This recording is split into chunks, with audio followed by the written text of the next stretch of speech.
Et le Premier ministre israélien Benjamin Netanyahou s'est rencontré à Blair House avec le secrétaire d'État américain Marco Rubio et l'envoyé spécial de Trump pour le Moyen-Orient Steve Witkoff, avant des négociations importantes. La rencontre a eu lieu à la veille des négociations avec le président américain Donald Trump. Le leader israélien a souligné que ces négociations pourraient aider à faire avancer le processus au Qatar. Au Qatar, des négociations ont lieu entre Israël et un groupe armé palestinien et Netanyahou espère que le dialogue avec Trump accélérera leur développement. Après la rencontre officielle avec le secrétaire d'État, le Premier ministre israélien a dîné avec Donald Trump à la Maison-Blanche où des questions importantes ont été discutées.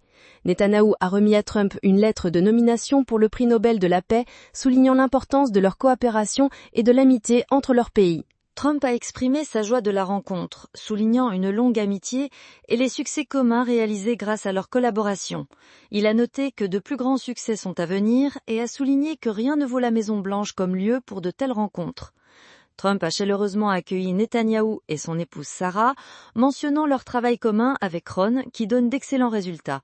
Il a souligné que le travail commun a été important, mais que le résultat est magnifique et que de nombreuses réalisations importantes sont à venir. Netanyahou a exprimé sa gratitude et son admiration non seulement au nom de tous les Israéliens, mais aussi de tout le peuple juif, soulignant un soutien commun. Nous exprimons notre gratitude aux fans du monde entier pour votre leadership dans le monde libre et votre quête de justice, de paix et de sécurité, en particulier au Moyen-Orient. Nous avons de grandes opportunités. Le président a une équipe exceptionnelle. Nos équipes ensemble créent une combinaison unique capable de relever les défis et de saisir les opportunités qui s'offrent à nous. Le président a déjà réalisé de grandes opportunités. Il est devenu l'architecte des accords d'Abraham, construisant la paix pays par pays, région par région. Je souhaite vous remettre, Monsieur le Président, une lettre que j'ai envoyée au comité Nobel proposant votre candidature au prix Nobel de la paix. Vous méritez absolument ce prix et vous devez le recevoir. Merci beaucoup. Entendre cela de votre part est particulièrement important pour moi. Merci Bibi, merci pour tout ce que vous faites, c'est un grand honneur. Merci beaucoup à tous, je vous remercie. S'adressant aux journalistes au début du dîner entre les officiels américains et israéliens, Netanyahou a déclaré que les pays travaillent avec d'autres États. Ils sont prêts à offrir aux Palestiniens un avenir meilleur, suggérant la possibilité de relocaliser les habitants de la bande de Gaza dans un État voisin. Un journaliste a demandé « Votre plan de relocalisation des Palestiniens est-il toujours sur la table ?» Permettez-moi de répondre à la question de savoir si cela existe vraiment. Attendez, qu'il réponde lui-même. Je pense que le président Trump avait une vision brillante, la liberté de choix pour les gens. Si les gens veulent rester, ils peuvent rester. S'ils veulent partir, ils doivent avoir cette possibilité. Ce ne doit pas être une prison, mais un lieu ouvert à la liberté de choix. Nous collaborons étroitement avec les États-Unis pour trouver des pays prêts à offrir un meilleur avenir aux Palestiniens. Nous sommes proches de trouver plusieurs de ces pays, ce qui donnera aux gens la liberté de choix. Les Palestiniens doivent avoir la liberté de choix et j'espère que nous pourrons la garantir à proximité. Nous avons reçu une excellente coopération des pays voisins d'Israël. Une coopération merveilleuse de chacun des pays voisins. Je pense que tout se terminera positivement. Brian, voulais-tu dire quelque chose à ce sujet ? Monsieur le Président, vous avez parlé de l'héritage du pacificateur. Nous sommes maintenant à la phase finale de la résolution du conflit et d'autres conflits en cours. Nous avons accompli un grand travail avec l'Inde et le Pakistan, la Serbie et le Kosovo, le Rwanda et le Congo. Tout cela s'est produit au cours des 3 dernières semaines. Marco, nous avons vraiment contenu plusieurs conflits qui étaient prêts à éclater. La prévention du conflit entre l'Inde et le Pakistan était particulièrement grave. Nous l'avons arrêté par le commerce en négociant à la fois avec l'Inde et le Pakistan. Nous avons déclaré « Nous ne ferons pas affaire avec vous si vous commencez à vous battre ». Ces pays étaient au bord d'un conflit nucléaire. Les deux sont des puissances nucléaires et l'arrêter était crucial pour la paix. Nous essayons maintenant de gérer le monstre créé par Biden dans la situation entre la Russie et l'Ukraine. C'est horrible, vraiment une chose terrible. Je suis complètement insatisfait du président Poutine, mais cette guerre n'aurait pas eu lieu si j'avais été président. Cette guerre n'aurait pas dû se produire. Continuez, Brian. Je voulais demander comment vous répondez aux critiques qui disent que vous mèneriez le monde à une 3e guerre mondiale. Au contraire, j'arrête les guerres. Il m'est difficile de voir des gens mourir. Prenez par exemple l'Ukraine et la Russie. Ce ne sont pas des Américains, ni des Israéliens, mais des Russes et des Ukrainiens. Rien que la semaine dernière, entre 5 et 7 000 personnes sont mortes, peut-être 7 500. Principalement des soldats, mais aussi des civils dans les villes et villages touchés par les frappes. En une semaine, 7000 personnes sont mortes. Ils ne viennent pas d'ici, mais chacun a des parents, des sœurs et des frères, des projets de vie, des mariages. Ce sont simplement des gens, des âmes que la guerre emporte. Si je peux arrêter la guerre, je le ferai, car j'en ai la possibilité. Je suis déçu que le président Poutine ne l'ait pas encore arrêté. Je n'aime pas ça du tout. Donald Trump a décidé pour la première fois depuis son investiture d'envoyer des armes à Kiev. C'est une étape importante pour soutenir l'Ukraine. Concernant l'Ukraine, Monsieur le Président, prévoyez-vous d'envoyer plus d'armes? Nous allons en envoyer davantage. Ils doivent pouvoir se défendre.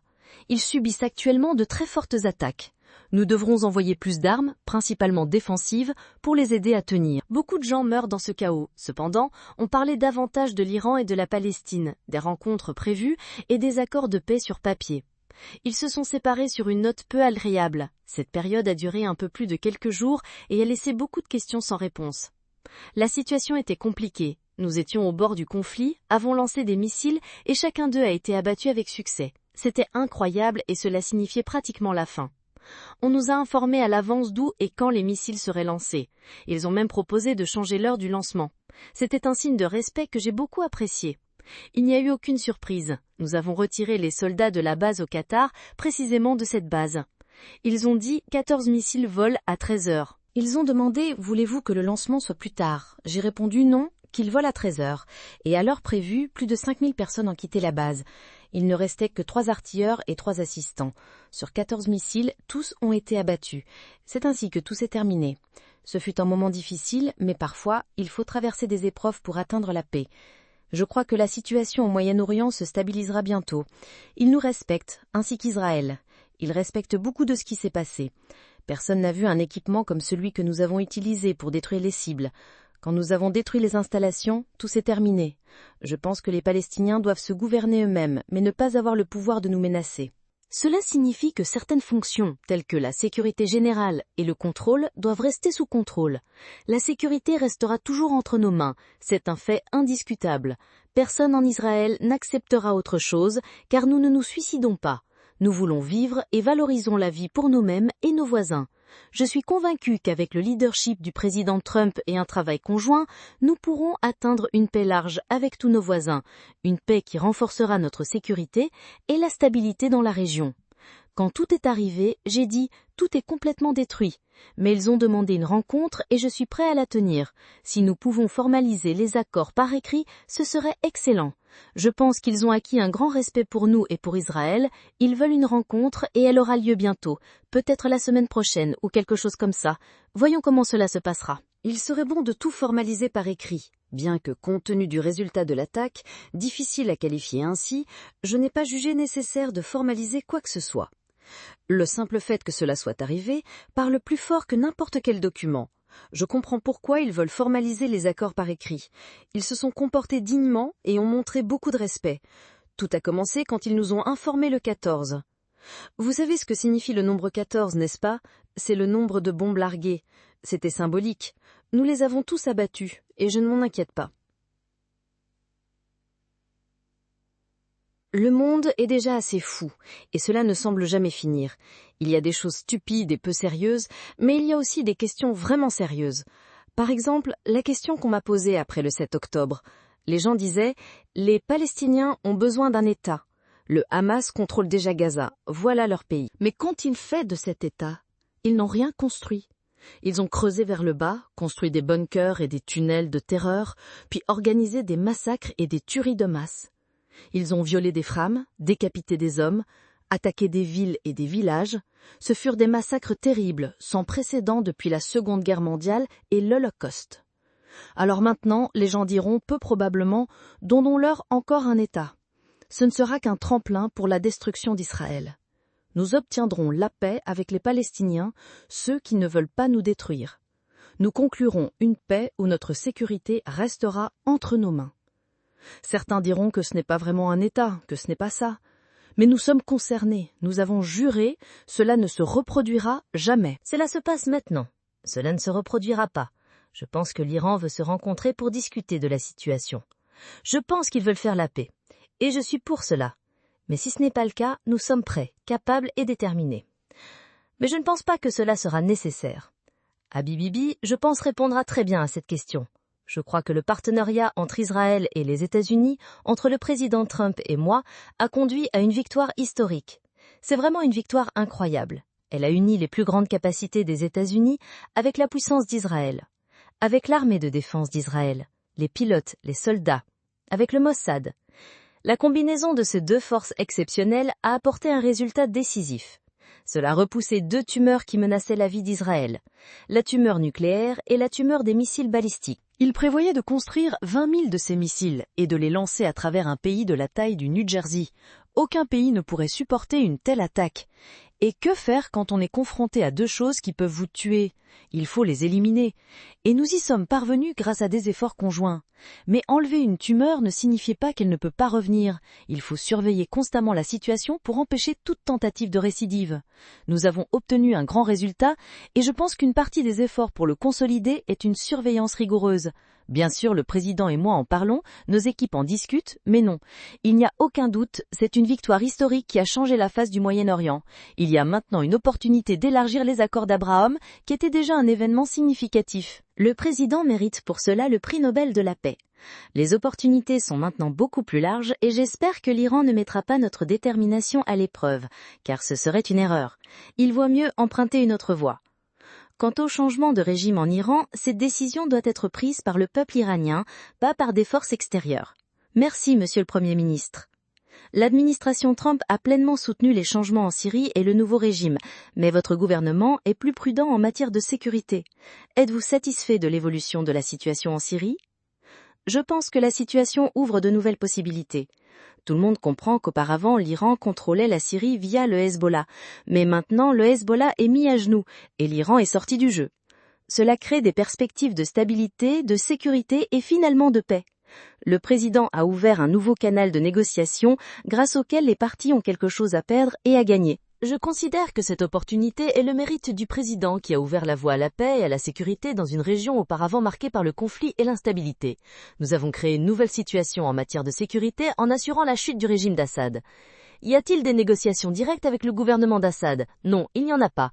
Voilà ce que je peux dire. Si des négociations avaient lieu, je dirais oui, mais il n'y en a pas. Ma tâche est de poser des questions et d'obtenir des réponses. C'est toute la substance de ma réponse. À la demande de nombreux pays du Moyen-Orient, y compris Bibi, nous avons levé les sanctions contre la Syrie. J'ai rencontré le nouveau leader qui m'a fait une forte impression. Quelqu'un a dit que ce leader venait d'un milieu très dur. J'ai répondu que ce n'était pas surprenant, la région est complexe, mais il m'a impressionné par son approche et sa détermination. Nous avons levé les sanctions pour donner une chance à la Syrie. Sans elle, le pays n'aurait aucune possibilité de développement et de reconstruction. C'est notre choix pour l'avenir de la région. Avec l'Iran, nous avons des sanctions très strictes, qualifiées de mordantes. Je souhaiterais lever ces restrictions au moment opportun et donner une chance à une reconstruction pacifique. Je veux voir l'Iran se reconstruire pacifiquement et non crier « mort à l'Amérique »,« mort aux États-Unis »,« mort à Israël » comme c'était le cas auparavant. L'Iran était auparavant une puissance provocatrice au Moyen-Orient, mais la situation a changé. Il ne se comporte plus de manière agressive et vole des changements. L'Iran a un énorme potentiel, des ressources pétrolières riches, des gens intelligents et dynamiques. J'espère qu'ils pourront utiliser cela pour le bien et le développement. Incroyable. Je connais beaucoup d'Iraniens, y compris à New York. J'ai beaucoup d'amis parmi eux. Ce sont des personnes merveilleuses, avec qui il est agréable de communiquer et d'être amis. C'est vraiment dommage quand des événements désagréables se produisent et gâchent la vue d'ensemble. Ces moments suscitent du regret et le désir de voir tout s'améliorer et devenir plus juste. Je pense que la levée des sanctions contre la Syrie offrira à ce pays une excellente opportunité de développement et de succès dans de nombreux domaines de la vie. Cela peut changer beaucoup de choses en mieux. N'oubliez pas de vous abonner à la chaîne, de liker et d'appuyer sur la cloche pour ne pas manquer nos nouvelles vidéos et toujours être au courant des événements intéressants.